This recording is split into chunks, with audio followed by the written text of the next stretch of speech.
Hello all.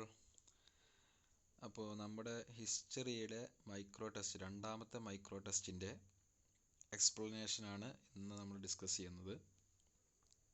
ഇതിൽ 7ാം ക്ലാസ്സിലെയും 8ാം ക്ലാസ്സിലെയും ചോദ്യങ്ങൾ ഉൾപ്പെട്ടിട്ടുണ്ട്. ഓക്കെ, അപ്പോൾ ടോട്ടൽ 15 ചോദ്യങ്ങൾ വരുന്നുണ്ട്.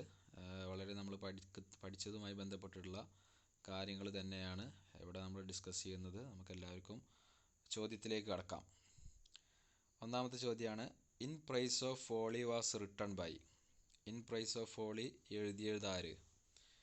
ഇതൊരു 7ാം ക്ലാസ്സിലെ ചോദ്യമാണ്. 7ാം ക്ലാസ്സിലെ ഹിസ്റ്ററി റിലേറ്റഡ് ആയിട്ടുള്ള ഒരു ചോദ്യമാണ്. ഓക്കെ, അപ്പോൾ അതിൽ ഓപ്ഷൻസ് തന്നിട്ടുള്ളത് ഇറാസ്മസ്, പെട്രാർക്ക്, ബൊക്കാച്ചിയോ, ദാന്തെ തുടങ്ങിയിട്ടുള്ളതാണ് ഓപ്ഷൻസ് തന്നിട്ടുള്ളത്.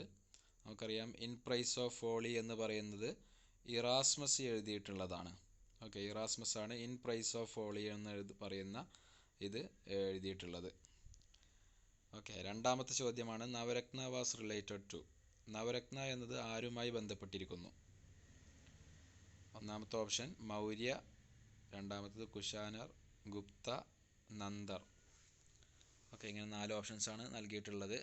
നമുക്കറിയാം നവരത്ന എന്നുള്ളത് ആരുടെ കൊട്ടാരത്തിലെ പണ്ഡിതന്മാരെയാണ് ഉദ്ദേശിക്കുന്നത് എന്നാണ് ചോദ്യം. ഓക്കെ, അപ്പോൾ നമുക്കറിയാം അത് ആരുടെ കൊട്ടാരത്തിലായിരുന്നു എന്ന് അറിയുന്നതാണ്. അപ്പോൾ അതിൽ വരുന്ന ആ രാജാവ് ഏത് ഡൈനാസ്റ്റിയുമായി ബന്ധപ്പെട്ടിരിക്കുന്നു എന്നുള്ളതാണ് ഇവിടെ ചോദ്യം ഉദ്ദേശിച്ചിട്ടുള്ളത്. ഓക്കെ, അപ്പോൾ നമുക്കറിയാം നവരത്ന എന്നുള്ളത് വിക്രമാദിത്യ രാജാവിൻ്റെ കൊട്ടാരത്തിലുണ്ടായിരുന്ന പണ്ഡിതന്മാരാണ്. അതായത് ചന്ദ്രഗുപ്ത രണ്ടാമൻ. ഈ ഓപ്ഷൻസുമായി ബന്ധപ്പെട്ട് നോക്കുകയാണെന്നുണ്ടെങ്കിൽ ചന്ദ്രഗുപ്ത രണ്ടാമൻ അല്ലെങ്കിൽ വിക്രമാദിത്യ എന്ന് പറയുന്ന രാജാവിൻ്റെ കൊട്ടാരത്തിലുണ്ടായിരുന്ന പണ്ഡിതന്മാരെയാണ് നവരത്ന എന്ന് ഉദ്ദേശിക്കുന്നത്. അപ്പോൾ അതിൻ്റെ ഉത്തരം എന്നുള്ളത് ഗുപ്താസ് എന്നാണ് ഇതിൽ ഉത്തരം വരുന്നത്. മൂന്നാമത്തെ ചോദ്യമാണ്, Megasthenes is related to. Megasthenes എന്നത് എന്തുമായി ബന്ധപ്പെട്ടിരിക്കുന്നു, അല്ലെങ്കിൽ എന്താണ് മെഗസ്തനീസ് എന്നാണ് ചോദിക്കുന്നത്. ഒന്നാമത്തെ ഓപ്ഷൻ സീസിങ് ഓഫ് കാറ്റിൽസ്, കന്നുകാലികളെ പിടിച്ചെടുക്കുക. രണ്ടാമത്തെ അസംബ്ലീസ് അല്ലെങ്കിൽ സഭകൾ. മൂന്നാമത്തെ അംബാസഡർ അല്ലെങ്കിൽ സ്ഥാനപതി. നാലാമത്തെ ഓപ്ഷൻ കോയിൻസ് അല്ലെങ്കിൽ നാണയങ്ങൾ. ഇങ്ങനെ 4 ഓപ്ഷൻസാണ് നൽകിയിട്ടുള്ളത്. നമുക്കറിയാം മെഗസ്തനീസ് എന്നുള്ളത് ആരാണെന്ന് നമുക്കറിയാം. ഓക്കെ, സെലൂക്കസ് നിക്കോട്ടർ ചന്ദ്രഗുപ്ത മൗര്യൻ്റെ കൊട്ടാരത്തിലേക്ക് അയച്ച ദൂതനാണ് മെഗസ്തനീസ് എന്ന് പറയുന്ന വ്യക്തി.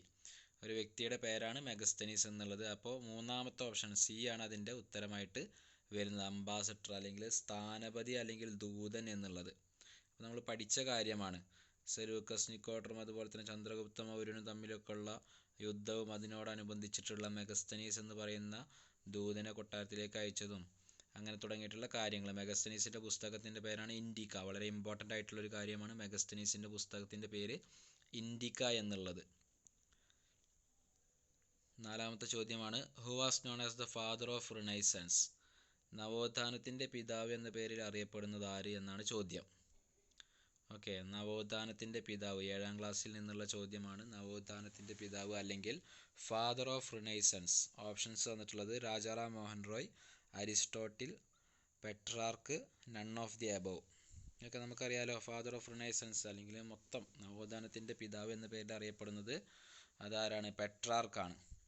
ഇന്ത്യൻ നവോത്ഥാനത്തിൻ്റെ പിതാവ് എന്ന് ചോദിക്കുകയാണെന്നുണ്ടെങ്കിൽ അത് നമുക്കറിയാം രാജാറാം മോഹൻ റോയ് ആണ്. അപ്പോൾ വ്യത്യാസങ്ങളുണ്ട്. ഇന്ത്യൻ നവോത്ഥാനത്തിൻ്റെ പിതാവ്, അതുപോലെ തന്നെ കേരളത്തിൻ്റെ നവോത്ഥാനത്തിൻ്റെ പിതാവ്, അങ്ങനെയൊക്കെ ചോദ്യങ്ങൾ വരാൻ സാധ്യതയുണ്ട്. അടുത്ത ചോദ്യമാണ് മാച്ച് ദ ഫോളോയിങ് ആണ്. ഈ രീതിയിലുള്ള ചോദ്യങ്ങൾ വരാൻ സാധ്യതയുണ്ട് അല്ലെങ്കിൽ ചോദിക്കാറുള്ളതാണ്. അപ്പോൾ നമുക്കറിയാം അതിൽ 2-3-4 കാര്യങ്ങളൊക്കെ അതിൽ ഉൾക്കൊണ്ടിട്ടുണ്ടായിരിക്കും. അപ്പോൾ കൃത്യമായിട്ടുള്ള അറിവ് മാച്ച് ദ ഫോളോയിങ്ങിൽ ഉണ്ടായിരിക്കണം. അപ്പോൾ ഇത് മാച്ച് ദ ഫോളോയിങ് രൂപത്തിലും വരാം, അല്ലെങ്കിൽ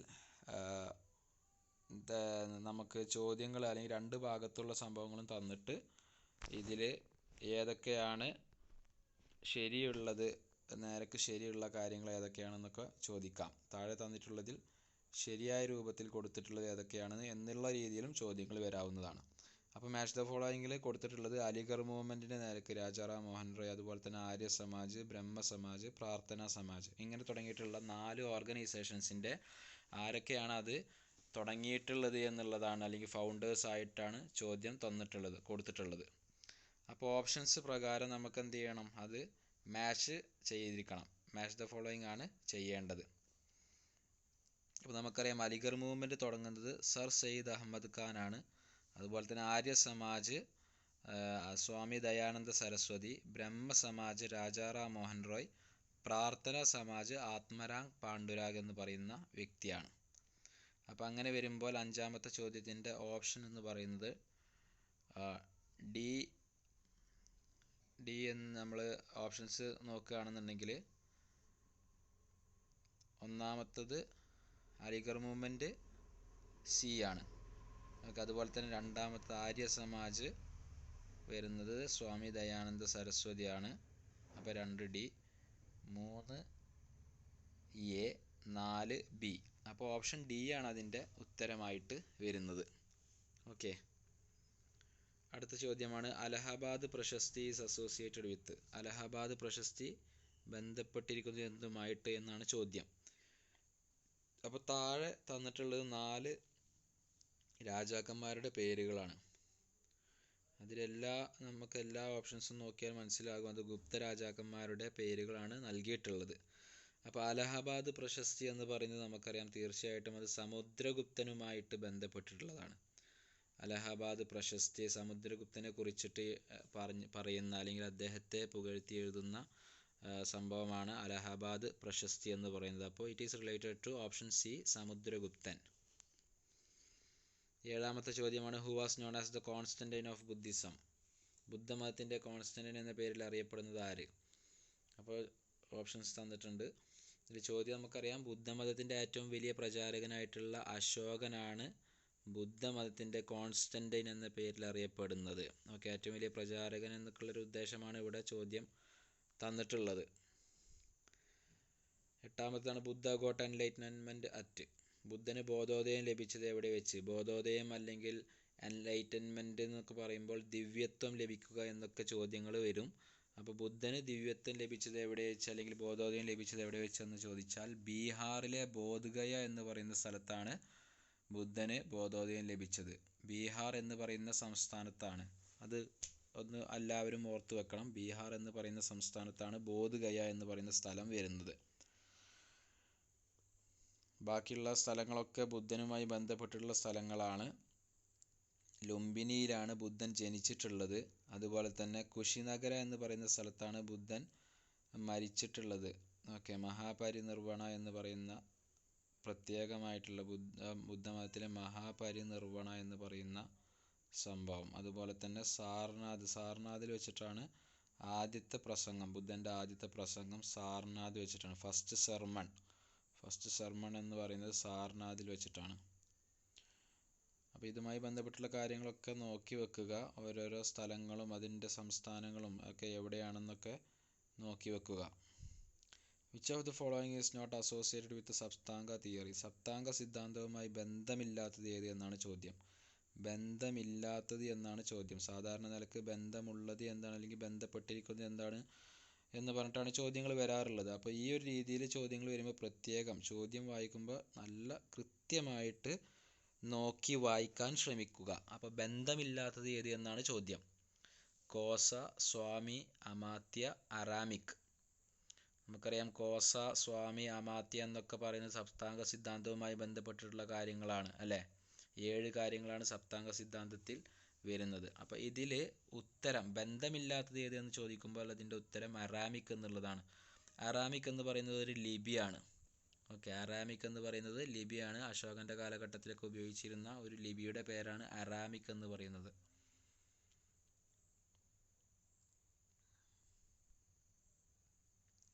അടുത്ത ചോദ്യമാണ് school of Athens was painted by.